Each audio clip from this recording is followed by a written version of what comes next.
There are moments in a person's life that divide time into two distinct halves, before and after. For Maya Ashford, that moment arrived on a Tuesday, slipped under her bedroom door in a sealed envelope, and destroyed 26 years of believing she was loved.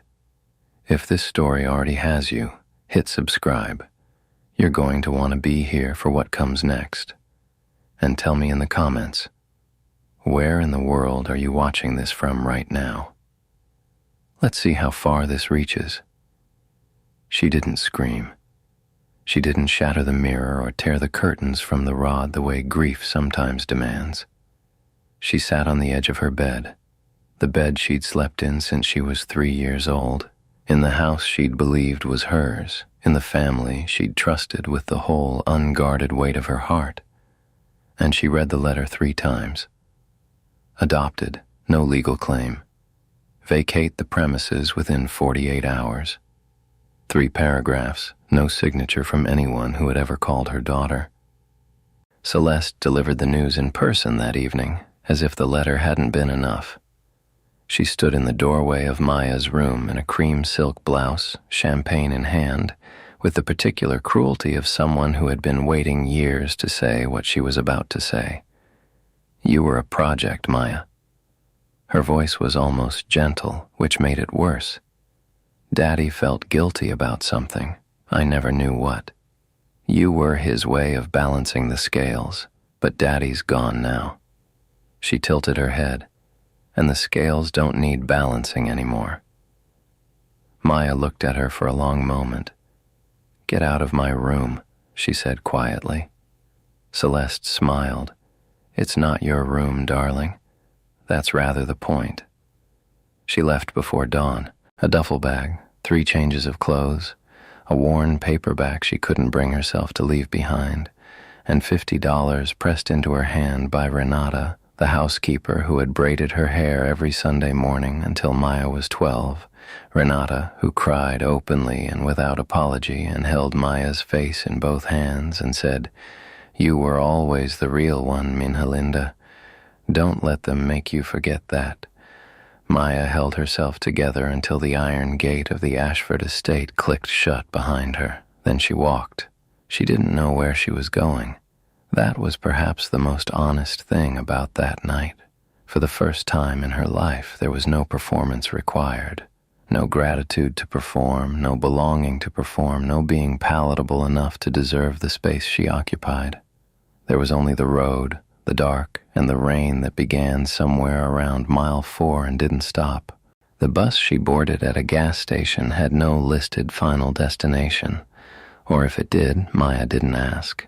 She sat in the back with her duffel on her lap and watched the city dissolve into highway, highway into countryside, countryside into something older and quieter and strange. When the engine sputtered and died on a road that felt like the edge of a map, the driver announced mechanical failure with the particular exhaustion of a man who had stopped being surprised by anything. Maya was the only passenger who got off and started walking toward the lights in the distance.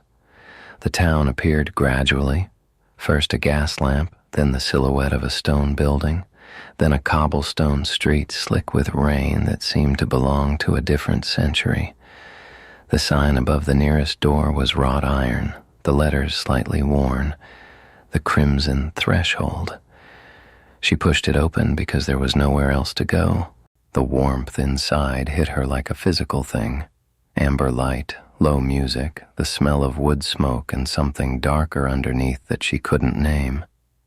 The room was half full, conversation low, and every single person inside went quiet the moment she crossed the threshold. Maya stood there, soaking wet, $50 to her name, and met the silence with her chin up. She found a table in the corner. She ordered the cheapest thing on the menu. She wrapped both hands around the mug when it arrived and allowed herself, for just a moment, to breathe. She didn't notice him at first. He was sitting across the room, still in the particular way that statues are still, with a quality of permanence that most living things lack. Dark coat, sharp jaw, eyes that, when they finally moved across the room and found her, were the color of deep amber lit from within. He looked at her the way no one had looked at her in 26 years, not with pity, not with assessment, with interest.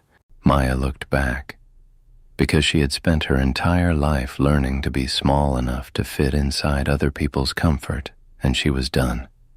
She didn't look away. Neither did he.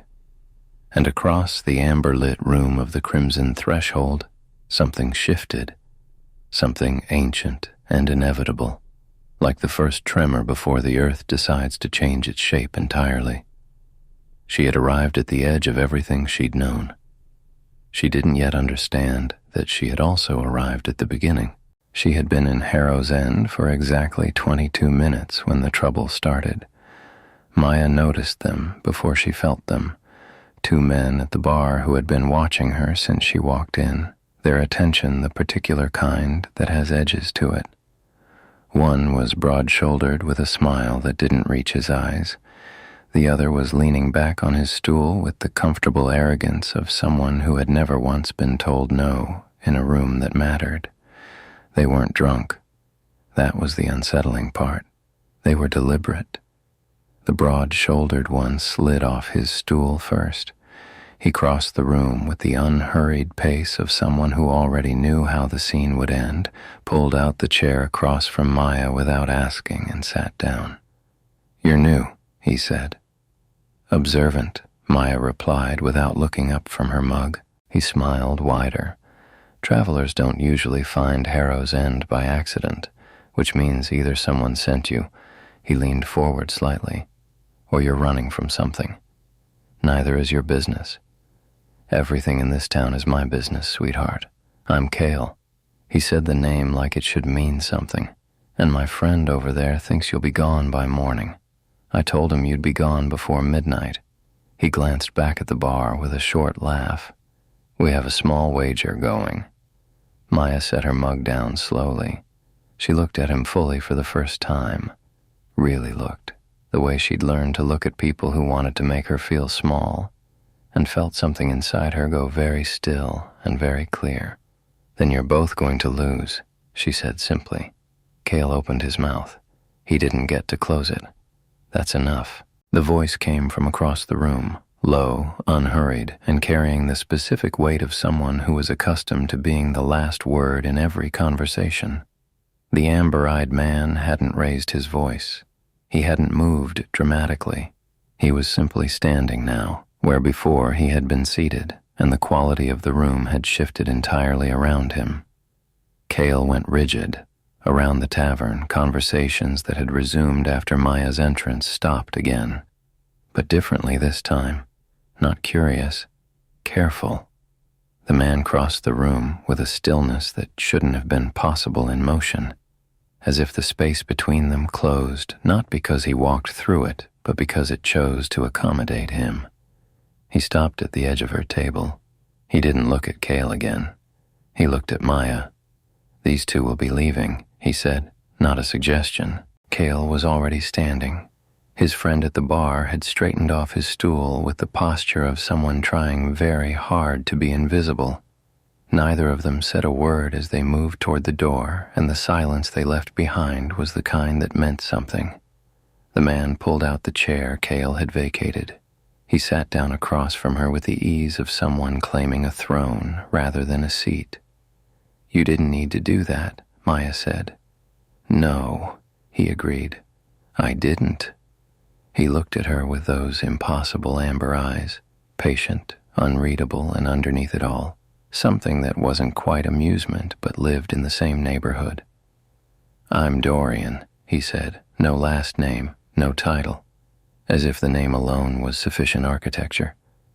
Maya wrapped both hands around her mug again. Her pulse was doing something she chose not to examine closely. "Maya," she said. He nodded slowly, as if she'd confirmed something he'd already suspected. Outside, the rain intensified against the windows of the crimson threshold, and neither of them moved to fill the silence, because somehow, between the two of them, it didn't feel like something that needed filling. Dorian didn't ask about the bruise. That was the first thing Maya noticed. He saw it. She was certain of that, because nothing about him suggested a man who missed details, but he didn't perform concern. He didn't reach across the table or soften his expression into something that would have required her to respond with reassurance. He simply filed it away somewhere behind those amber eyes and returned his attention to her face, and Maya found, to her own surprise, that his restraint was more disarming than sympathy would have been. "You walked here," he said. It wasn't a question. "The bus broke down about 3 miles out. In this rain. I didn't have many alternatives." He considered that for a moment. Outside, the storm had settled into something steady and relentless, rain sheeting against the old glass in waves. The tavern had resumed its low murmur around them, but there was a perimeter of space that seemed to exist naturally around Dorian's presence. Other patrons didn't crowd it, didn't lean into it, didn't even glance at it directly for too long. Maya noticed this the way she noticed most things, quietly and without comment. "Where are you trying to get to?" he asked. The question landed differently than it should have, because the answer, which she had not yet said out loud to anyone, was nowhere. She wasn't trying to get anywhere. She was simply trying to get away, which was an entirely different thing, and one she suspected sounded considerably worse when spoken. "I haven't decided yet," she said instead. Which was true enough. Something moved at the corner of his mouth. Not quite a smile, more like the ghost of one, acknowledged and then dismissed. "An honest answer," he said. "Most people invent a destination. Most people care what strangers think of them. And you don't?" She met his eyes steadily. "I've spent a long time caring what people thought of me. It didn't return the favor." The almost smile again, and this time it stayed a fraction of a second longer before he looked away toward the window. Maya took the opportunity to study him in the way she hadn't permitted herself while his attention was fully on her. The sharp line of his jaw, the way his hands rested on the table, still controlled, with the particular ease of someone who had learned long ago that stillness was its own form of power. There was an age to him that his face didn't entirely explain, not oldness, something else. Depth, maybe. The quality of a room that has held many different kinds of weather. He turned back and caught her looking. Maya didn't apologize for it. His expression shifted, something recalibrating behind the amber, brief and unguarded, gone before she could name it. He leaned back slightly in his chair and said, "There's a room above the inn across the street. Clean, private, and the landlady doesn't ask questions." He paused. "You'll need somewhere to sleep." "I can't afford." "I know." He said it without condescension, a simple fact, acknowledged and already accounted for. "It's been arranged." Maya stiffened slightly. "I don't accept things from strangers." "You accepted shelter from this building. That's different." "Is it?" His voice was even, genuinely curious rather than combative.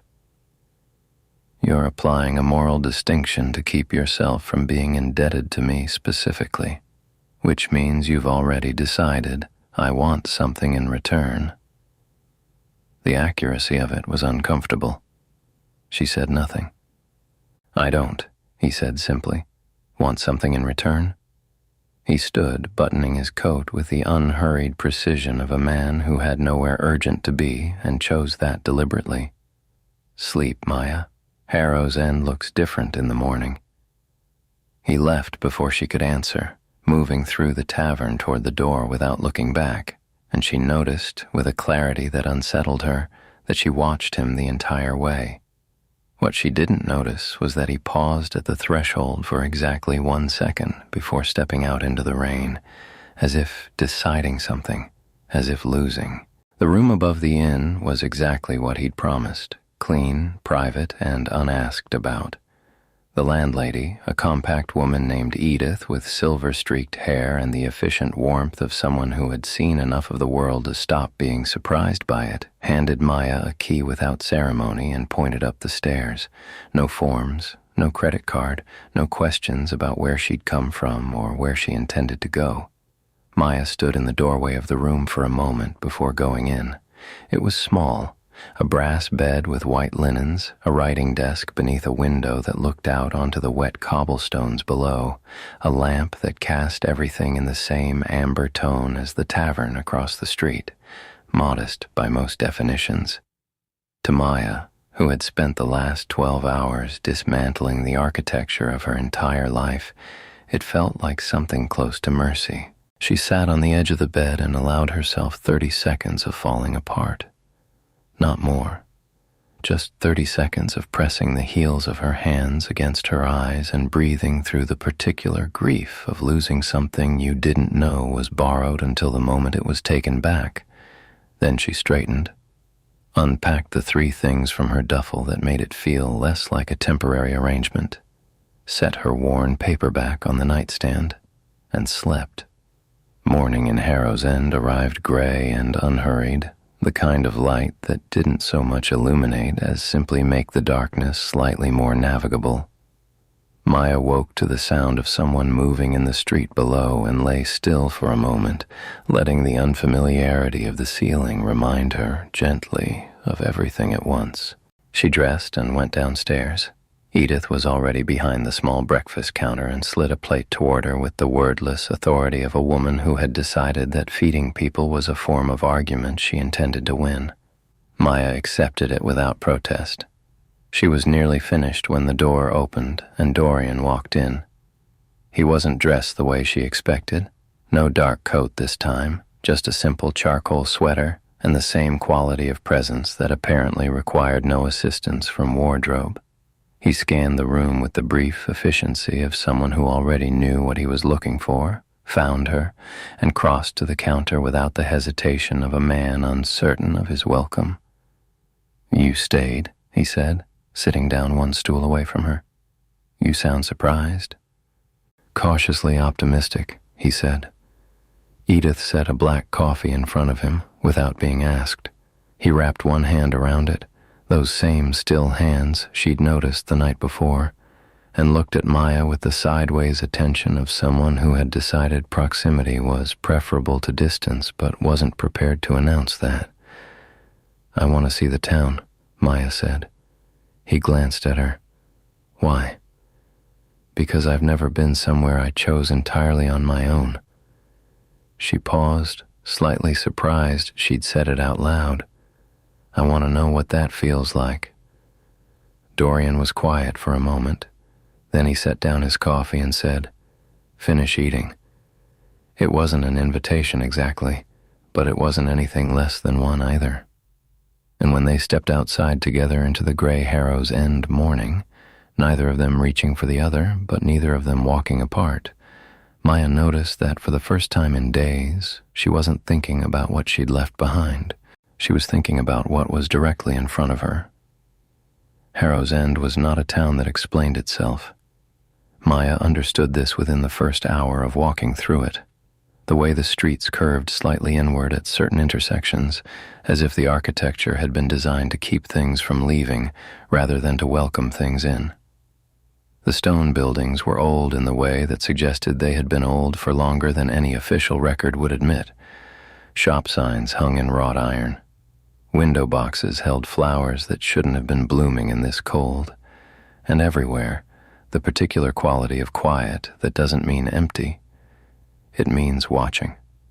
Dorian walked beside her with the ease of a man for whom the town was an extension of himself rather than a place he inhabited.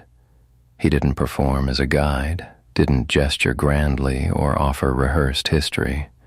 He simply moved through the streets and occasionally said things, and the things he said were precise and unexpected in equal measure. "That building," he said, nodding toward a narrow structure with a green door, "was a cartographer's workshop for about 80 years. The man who ran it refused to put Harrow's End on any map he made, said a town with no coordinates stays honest." Maya looked at the green door. Did it? Mostly. A pause. Honest towns still have complicated people. She glanced at him. He was looking ahead, his profile clean against the gray sky, and she had the distinct sense that the comment was not entirely abstract. They walked along a low stone bridge that crossed a narrow river running dark and fast below. Maya stopped at the railing and looked down at the water, and Dorian stopped beside her without crowding her space, close enough that she was aware of the warmth of him against the cold air, far enough that it remained her choice whether to acknowledge it. "How long have you been here?" she asked. "In Harrow's End." He considered the question with the seriousness it apparently deserved. "Long enough that I don't think of time in years anymore. That sounds lonely."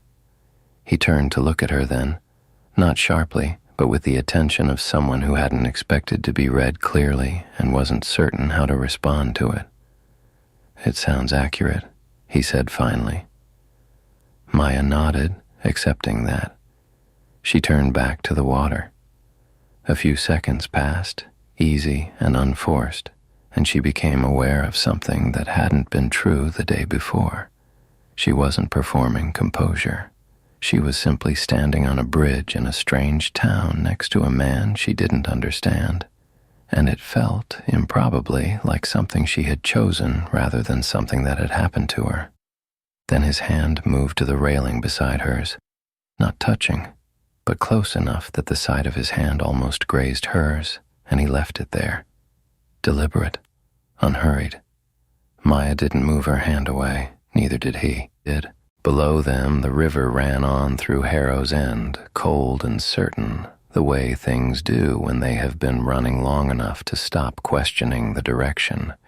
She didn't know, standing there, that two people on the other side of the bridge had stopped walking and were watching them with expressions that were not friendly, and that Dorian knew exactly who they were. The two figures on the other side of the bridge didn't approach. They simply stood there long enough to be noticed and then disappeared around a corner, which was somehow worse than if they had walked over, because it meant the watching was intentional and the withdrawal even more so.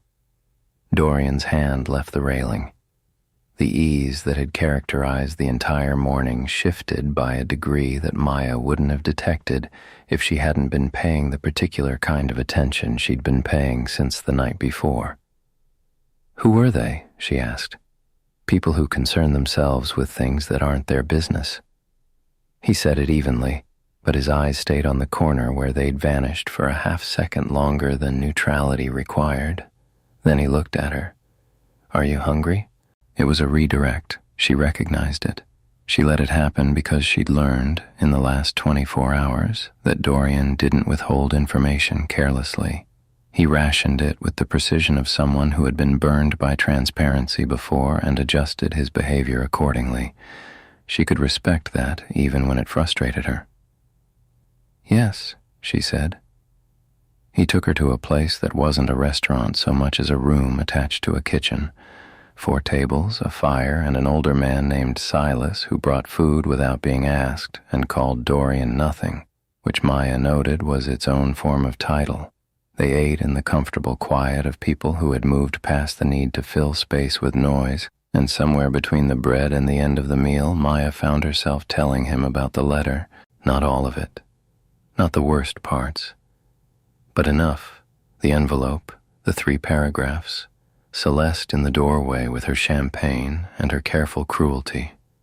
She didn't dress it up or perform resilience. She said it plainly, the way facts deserve to be said, and watched his face while she did. He didn't offer condolences. He didn't tell her she was better off. He listened with the full, unperforming attention of someone for whom listening was an active choice rather than a passive waiting, and when she finished, he was quiet for a moment, and then said, "The people who discard others the most confidently are always the ones who've never had to survive anything." It wasn't comfort exactly, but it was accurate in a way that comfort rarely is, and it landed somewhere in Maya's chest with a weight that felt oddly like relief. She looked at him across the small table, firelight moving across the angles of his face, and said, "You're not what I expected when I walked into that tavern last night." "What did you expect?" "Trouble," she admitted, the almost smile again. Fuller this time, brief and genuine, and startling in its effect. "You weren't wrong," he said quietly. Maya's pulse did the thing she'd been choosing not to examine. Then the door of the room opened and Silas leaned in with an expression that had nothing in common with the calm of 5 minutes ago. He looked directly at Dorian and said 4 words in a low, tight voice. "The council sent someone." Dorian's expression didn't change, but his eyes did, and Maya understood with the sudden clarity of someone who had just realized the ground beneath them was not what they thought, that the town of Harrow's End had rules, and that she had just become relevant to them. That's a wrap on part 1 of this story, and if you made it this far, you already know things are about to get much more complicated for Maya and Dorian. Part 2 is coming, and trust me, you don't want to miss where this goes. How would you rate part 1 so far? Drop a number from 1 to 10 in the comments. Honest ratings only. Thank you so much for watching, and we'll see you in the next one.